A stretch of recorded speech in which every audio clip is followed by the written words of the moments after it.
आसी जाइछु आमे आपनकर पार्सल मन को नहीं करी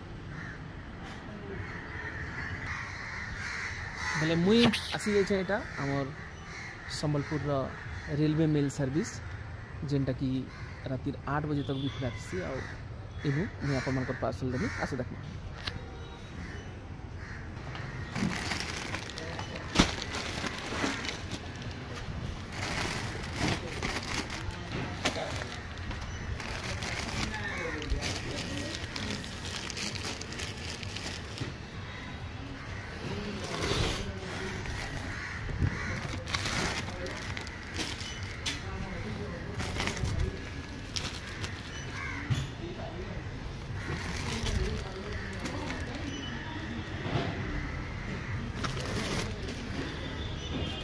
नो नो निकल जाओ अच्छे आज बहुत अच्छे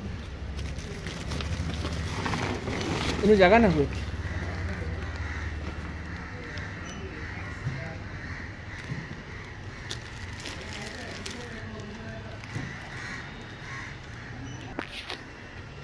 देखिए दे दिल पड़कर यहाँ बोले एंता आमर पोस्टल प्रक्रिया हेसी जेनटा पोस्टल रे दे पारसु पोस्टल रे देसु आ जेनटा कोरियर रे क्विक जासी जेनटा कटक भुवनेश्वर कोरियर रे थोड़े थोड़े दिने 2 दिन रे पहुंचे देसु बोले आमे कटक भुवनेश्वर चेष्टा करछु जे कोरियर रे देनु एटा थिला हमर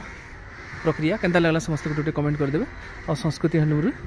ऑनलाइन स्टोर रु नउन समस्त हमर ऑनलाइन स्टोर है ऑफलाइन बाय बाय।